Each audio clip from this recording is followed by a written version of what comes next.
Welcome to Grade 9 Chemistry, Unit 3 Chemical Bonding and Intermolecular Forces. Baga nagaan kara barnoota chemistry kutaa sagalii nagaan dhufte jecha arra wani irraa eegalu Unit 3 Chemical Bonding and Intermolecular Force ayyo kun irraa jalqabne jechuudha. Tanaafu haga dhumatti akkan hojii turtan isin afeerraa kee jecha kara barnoota keenyaa waliin seene jechuudha. Obsaan kara haga dhumatti inni akkan hordoftan isin afeerra jechuudha. Hordoftoota jaallatamoo qaqqaalii ilmaan Oromoo kan jirtan addunyaa tana guutuu jechuudha. Kanaafuu ammaan tana kara barnoota keenyaa deebina. Chemical bonding. A chemical bonding is the attractive force that binds atoms together in a molecule or a crystal lattice. So chemical bonding jechuun humnoota humna gartee atomii lama walitti harkisuu jechuudha. Keessattuu molecule keessatti jechuudha.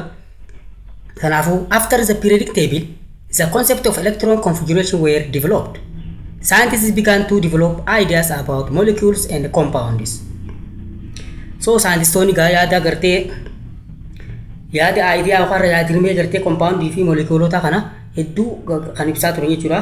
Fakkeenyaaf in 1960 G.N. Lewis concluded that atoms combine in order to achieve a more stable electron configuration, resulting in a molecule or compounds.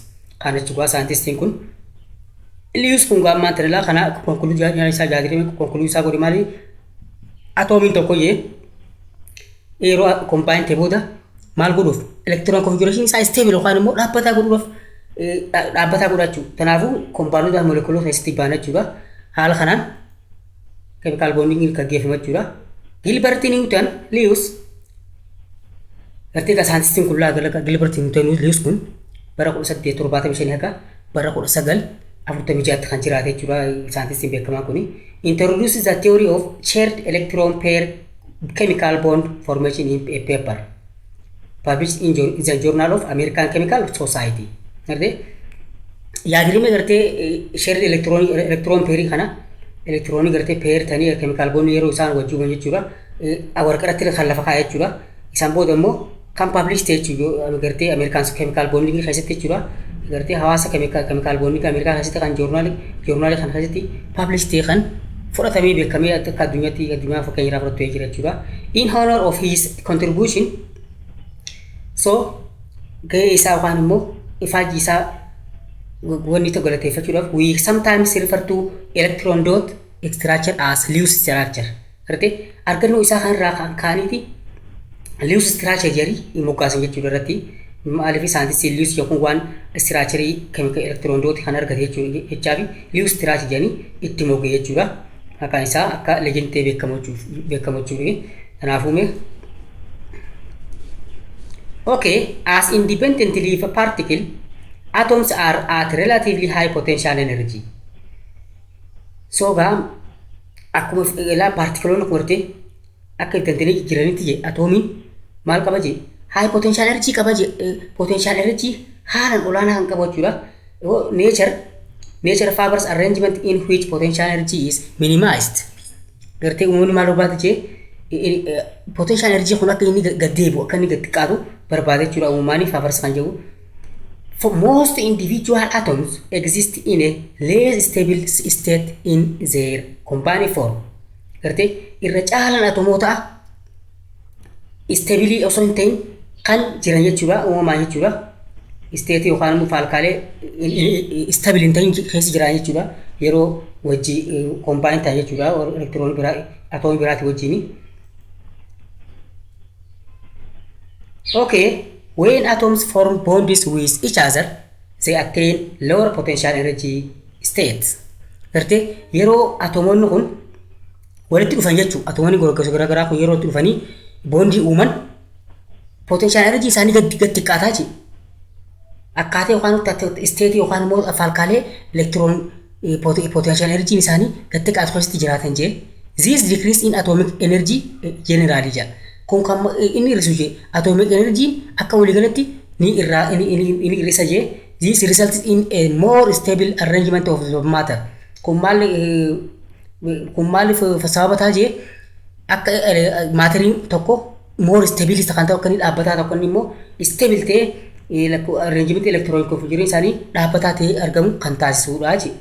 When atoms interact to form a chemical bond, only their outer region are in contact.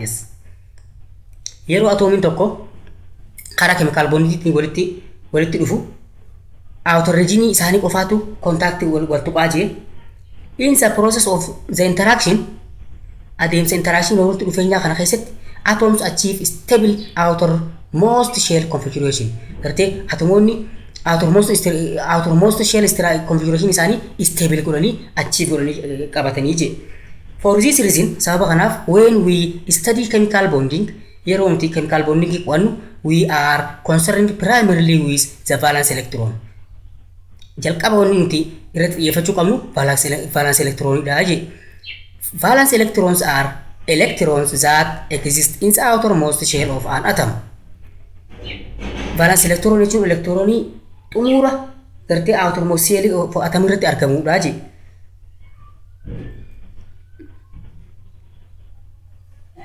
So noble gas atoms with 8 electrons except for helium in the outermost shell are stable.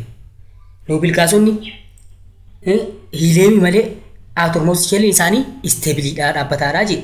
Thus the ns2np6 electronic valence structure has maximum stability. Gartee gareen valence electronita atomoon kana qaban maximum stability dha jee. Atoms containing less than 8 electrons in their outermost shell are unstable. So atomoni valence electron configuration outermost shell saddeeti qaqqaban unstable jennaan jechuudha. Unstable. So to attain stability yookaan stable tanii dhaabbata ta'uudhaaf these atoms tend to have 8 electrons in their valence shell. Valence shell keessatti jechuudha, outermost valence shell keessatti saddeet ta'uu danda'u. Kanaafuu fudhatan jechuudha. This leads to the explanation of the octet rule. Octet rule. Seera valence shell electron configuration saddeet jechuudha. Octet rule jechuudha. The rules that state that atoms tend to gain, lose or share electrons until there are 8 electrons in their valence shell. Seerri kun seerri octet rule yookaan immoo seera saddeettaffaa valence shell electron saddeet kun maal jechuu isaati? Electron atomiin tokko yookaan ofirraa lose godha yookaan immoo gain godha jechuudha. Saddeet guuttachuudha valence outermost shell valence electron saddeet guuttachuuf yookaan ni fudhata yookaan ofirraa achi darbaa jechuudha. Ofirraa kahaani kanna jechuudha. Haala kanaan stable ta'anii ta'aa deeman jechuudha. Okay, the type or characteristics of resulting arrangement depends largely on the type of chemical bonding that exists between the atoms. Gartee gosti yookaan immoo karaakterii yookaan amaloonni arrangementii bondiidhaa gartuu jechuun kan inni irratti hundaa'u irra caalatti maal jechuudha? Type yookaan gosa chemical bonding atomii walitti dhuftu saniiti jechuudha. Atomii walitti dhuftu saniiti. These are ionic, covalent and metallic bonds. Kanarratti hundoonni maal bakka meeqatti qoonnachuu chemical bonding kana? Ionic bonding, covalent bonding and metallic bonding jenneeti bakka sadiitti akkasitti qoodame jechuudha. So type isaa kana jechuudha. Okay, 3.2 ionic bonding. When an atom either loses or gains electrons, it becomes an ion. So yeroo atomiin tokko electronii ofirraa lose godhu kannu jechuudha. Ofirraa gadhiisu jechuudha. Yookaan immoo electronii yeroo fudhatu maal ta'a? Ayanii ta'a jechuudha. Ayanii ta'a. Atomiin lama walitti dhufee yookaan electroniin kanna yookaan electronii fudhataa jechuudha. Haala kana keessatti chemical bonding keessatti ionic bonding keessatti yeroo atomoonni lama akkasii walitti dhufanii ayonii tokko walii ergisanii kun irraa fudhate ayanii ta'a jechuudha isaan kun. An ion is an electrically charged particle. Ion jechuun gartee karaa electrically charged particle jechuudha. Electrically charged particle jenna jechuudha ayanii kana. Two different types of ions exist. Gartee ayoniin gosa garaagaraa lama ni jiraata jee. These are the positive ions called cations and the negative ions called anions. Gartee positive ions maal jennaan cations jennaan, negative ions maal jennaan anions jennaan jechuudha. So kun plus sign bakka bu'a, kun immoo anion kun maal bakka minus sign bakka bu'a jechuudha. The chemical property of metals differ from those of non-metals. Gartee chemical property waan amalli chemicala sibiilota amaloota chemicala sibiilaalota irraa sibiilaalota jechuun non-metals jechuun sibiilaalota jechuudha addaa jedhe. A metal has 1, 2 or 3 electrons in its outermost shell. Sorry. Gartee metaalonni takka lama yookaan sadi elektiroonii eessarraa outermost shell isaan irraa qabanii jedhe. So tanaafu metals don't tend to lose these electrons and became positively charged ions.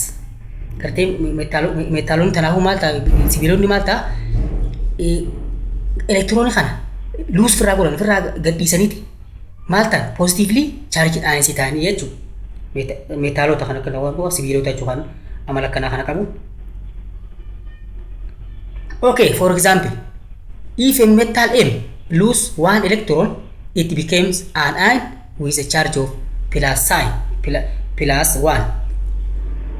Fakkeenyaaf metalin M jedhamu tokko yoo electronii takka lose firraa godhe maal ta'a ion ta'a jechuudha. Ion charge plus 1 qabu jechuudha. Fakkeenyaaf M is atom. This M so lose 1 electron. Look akkana ta'a jechuudha.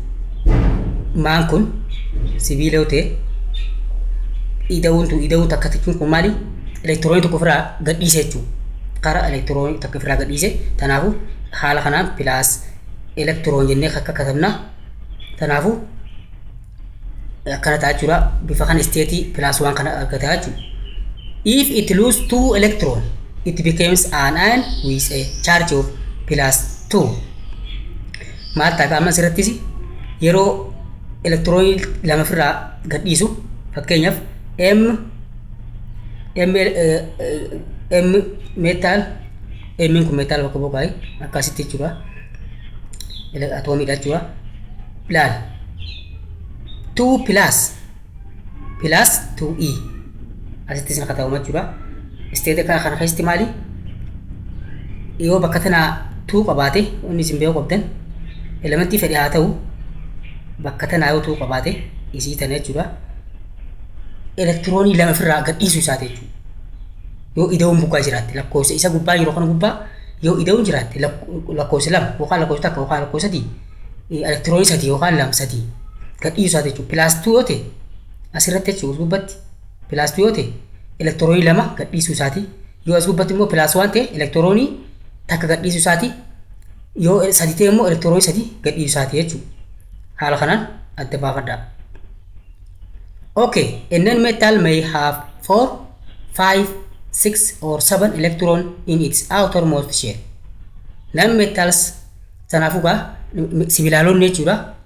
Elektiroonota 4, 5, 6 fi 7 qaban jechuudha elektiroonii outermost shell isaaniirraa jechuudha. So non-metals tend to gain electrons to form negatively charged ions. Tanaafu gaa sibiilaalonni maal godhan gain godhan elektiroonii gain godhan jechuudha. Ni fudhatan isaan sibiilonni immoo gadhiisa sibiilaalonni immoo elektiroonii fudhataa jechuudha. Maal ta'uuf negatively charged ions ta'uudhaaf. For example, if a non-metal X gains 1 electron, it becomes an ion with charge of minus 1. Kana jechuudha. Fakkeenya elementii non-metaalii tokko X jennee X bakka buufanna yoo elektiroonii tokko fudhatee stable ta'e jechuudha. Ioniin inni uumu minus 1 ta'a jechuudha. Fakkeenyaaf dhaan kun sibiilaalota bakka bu'a. Plus electron yoo goonu asirratti maal goona X minus arganna jechuudha. X minus kun maal ta'uu isaati elektiroonii takka fudhachuu isaati jechuudha. Outermost shell isaa stable godhuuf elektiroonii takka fudhachuu isaati jechuudha. Okay, note that hydrogen can form both a cation plus hydrogen ion as in hydrochloric acid or an anion in hydride ion. Look, hydrogen kun gaa formii yookaan bifa lamaan jiraatu wanta kaateen yookaan aniin jiraatu wanta jechuudha. Hydrogen ion keessatti akka fakkeenya hydrochloric acid keessatti hydrogen ion plus qabaata. Akkara anionitiin immoo hydride ion keessatti negative qabaata jechuudha. Ni fudhata yookaan achirratti immoo ni kannaa jechuudha. Ta'uu kanaafuu hydrogen ion kun adda jechuudha kan irraa.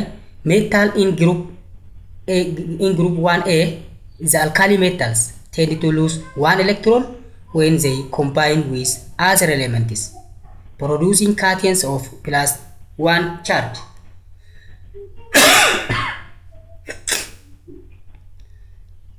So, metals in group A kun maal seete sibiilonni gagaree tokko fa'aa jala jiran kun alkali metal kanneen kuni elektiroonii tokko luus godhanii elektiroonii tokko irraa gadhiisaniiti elementii biraatti wajji kompaayini ta'anii yookaan aayinii uuman jechuudha.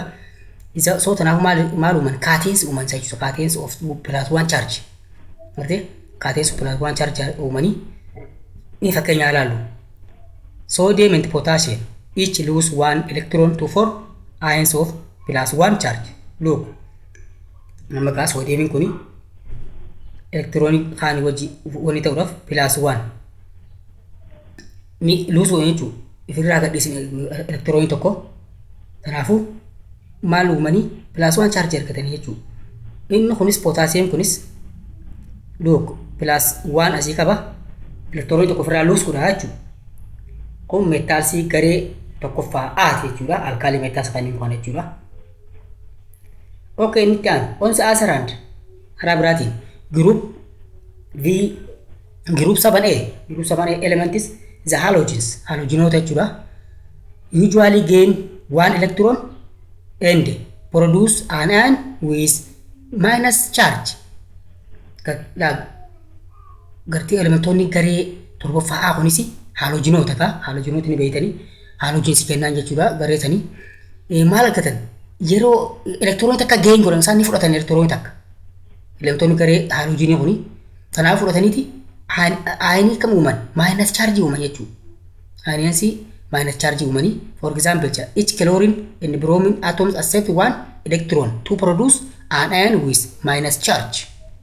Gartee look chlorine kun plus gartee electron one electron samboodoomaatti chlorine ion ta'an jechuudha. Minus kun gartee maatu takka fudhatu isaati jechuudha. Elektiroonii tokko elektiroonii wajji combine ta'an keessaa irraa fudhatu isaati jechuudha. Kan mallattoon inni himu minusin tun. Inni itti aanu bromine kana +1 electron so bromide. Look minusin kun bromine kun elementii wajji combine wajji walitti dhufsan irraa elektiroonii tokko fudhateeti stable ta'uudhaaf elektiroonii tokko fudhatu isaati jechuudha. Okay. This is the end of our today's lesson. Until next lesson, goodbye.